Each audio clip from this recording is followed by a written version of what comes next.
प्रदोष के दिन सोमवार और महीने की शिवरात्रि तीनों का समागम,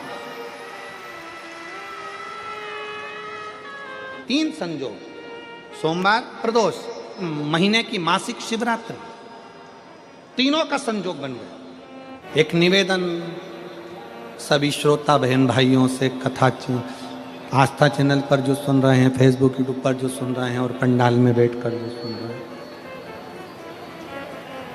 जिस दिन दिल से हारो ना,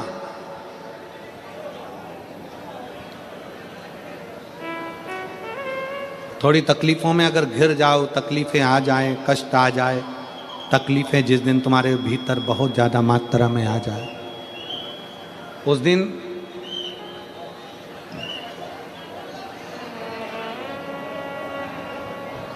तीन बेलपत्र, एक बेलपत्र में पीला चंदन, बीच वाली पत्ती पर। जिस दिन तुम्हें लगे कि मैं बहुत दुखी चल रही हूं और मेरा काम हो ही नहीं रहा, बहुत तकलीफ की जिंदगी चल रही है, कोई हाथ पकड़ने वाला नहीं है, कोई संभालने वाला नहीं है और बहुत तकलीफ हो रही, बहुत तकलीफ।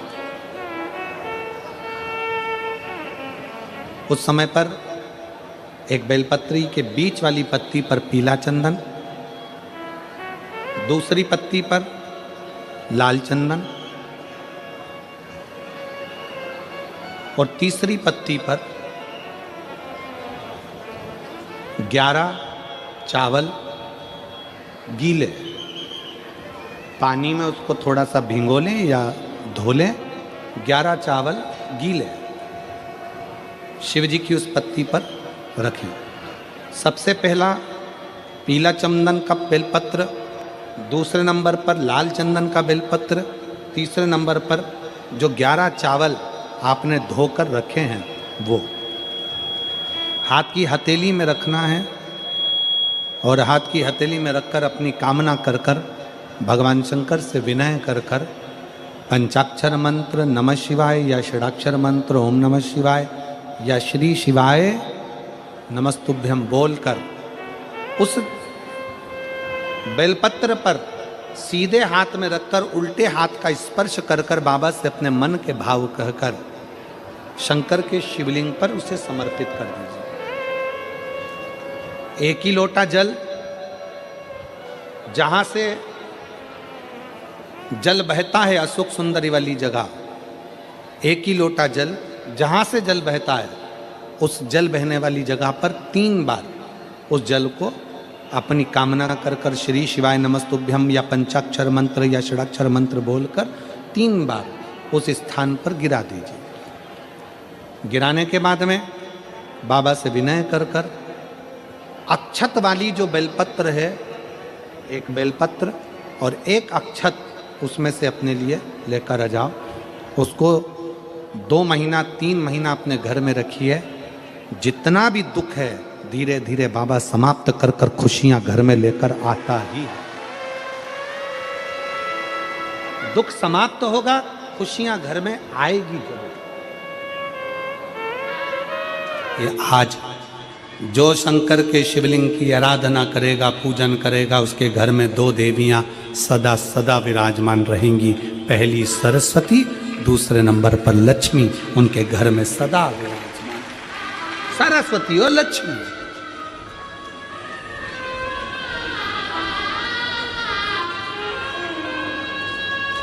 एक देवी का फूल होता है, शायद मुझे उम्मीद है कि आप सब जानते होंगे।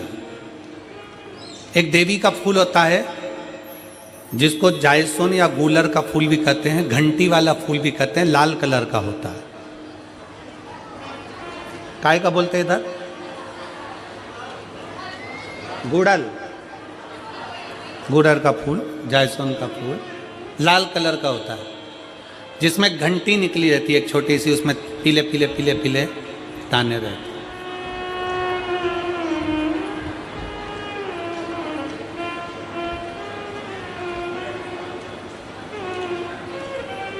अगर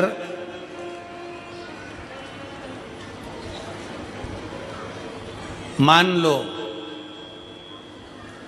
कोई बेटा बेटी कोई लड़का लड़कियां, कोई बेटा बेटी, नवयुवक बच्चे या बहुएं या कोई अन्य व्यक्ति भी कोई कार्य चालू कर रहा है। मान लो कोई कार्य आप चालू कर रहे हैं, एजुकेशन के लिए बढ़ रहे हैं, या आपने कोई लक्ष्य बनाया है कि मुझे इस कंपटीशन एग्जाम में बैठना है, इस कंपटीशन एग्जाम में बैठना है और मेरा इसमें पास होना जरूरी है, और मैं जो चीज पढ़ती हूं ना मैं भूल जाती हूं, मैं अध्ययन करता हूं और भूल जाता हूं। कई माताएं भी ऐसी हैं 40, 45, 50 साल, 60 साल की हो गई, 60, 70 साल की हो रही हैं, कई बार कह देती हैं मेरी याददाश्त ठीक नहीं है, मैं कोई सामान रखती हूँ भूल जाती हूँ, मेरी याददाश्त में नहीं रहती। कोई भाई भाई लोग कह देते हैं मेरी याददाश्त में नहीं रहता, भूल जाता हूँ। कोई कहकर गया मुझसे बात कर लेना और मैं भूल गया कि मेरे को उससे बात करना था। कई बार मुझे मनी मंजिल तक पहुंचना है।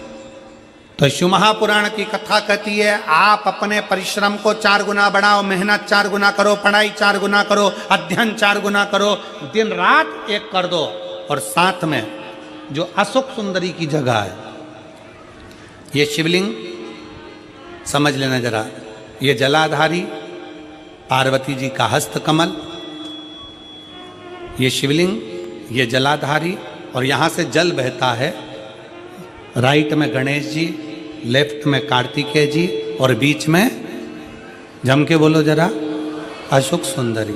ये बीच की जगह जो घंटी वाला फूल होता है, जिसको आप लोग जायसन बोलें कि आपके क्षेत्र में गुलर बोलें, देवी जी को चढ़ता है। देवी जी का अति प्रिय पुष्प है, माता रानी का वो लाल पुष्प अति प्रिय।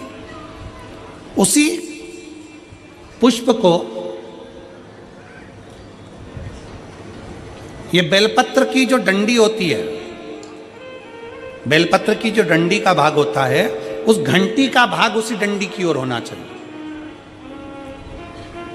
जैसे फूल की जो अंदर की घंटी जो निकली हुई है, उसका भाग ऐसा डंडी की ओर होना चाहिए। मतलब आपको बेलपत्री पर ये फूल को इस तरह से रखना पड़ेगा। मतलब उसका जो घंटी का भाग है, हाँ लाइए फूल लाओ, जेरा फूल मिल गया वो।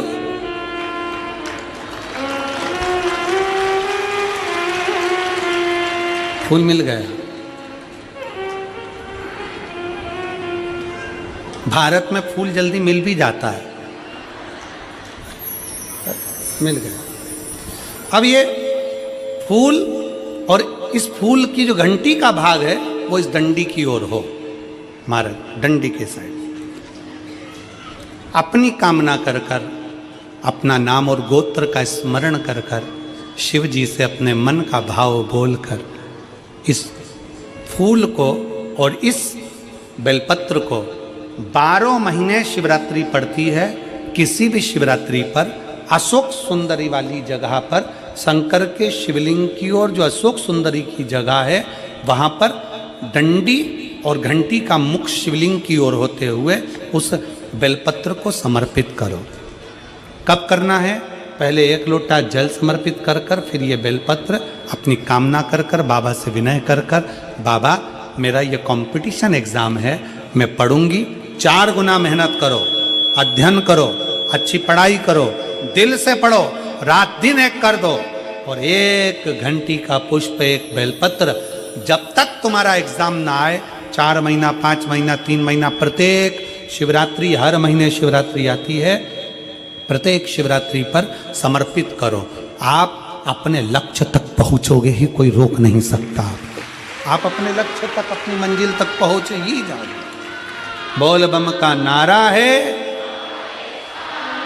बेटा बेटियों का विवाह नहीं होता, उन बेटा बेटियों के लिए मान लो अगर कोई ग्रह ऐसे हो गए कि भाई संबंध टूट गया, और संबंध टूटने के बाद तलाक हो गया, होने के बाद दूसरा विवाह